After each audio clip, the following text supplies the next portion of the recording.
Jensen Huang, who's the founder and CEO of Nvidia, recently said that 2012 was the first contact with AI, making an allegory to an alien engagement. And the reason he said that is because in 2012, this model called AlexNet was launched.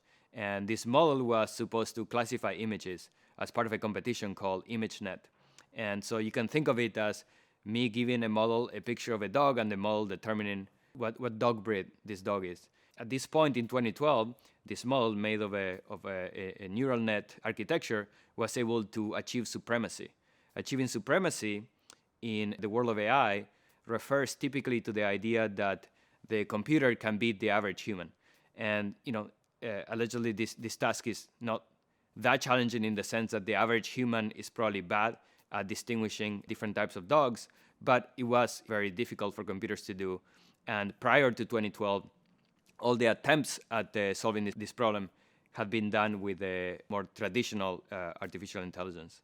So this model had 50 million parameters. A parameter can be thought of as a knob that helps us make the model more precise in one direction or another. So to simplify the idea, we can imagine a model that is trying to distinguish between dogs and cats. And there could be a knob that refers to whether the ears are pointy or rounded. So cats have pointy ears and dogs have roundy ears, and by adjusting that knob, we can classify an image into whether it's a dog or a cat. Now, as we add more things that we want to classify against, for example, all animals, all objects, then we need more and more parameters. So to achieve supremacy at this task of image classification in 2012, we require 50 million parameters, and that comes with a need for extensive computation.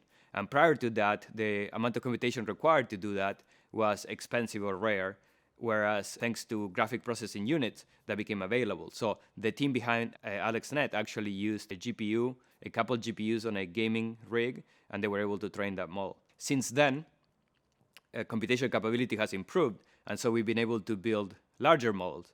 So for example, artificial intelligence achieved supremacy at machine translation in 2016, and that required a model that was 500 million parameters.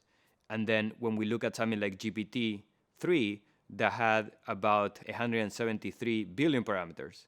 And then when we look at something like GPT-4, it's not published, but the thinking is that it was about 10 times as many parameters as GPT-3. And so as we have progressed in the number of parameters that we can support, these models have been able to accomplish progressively more interesting tasks.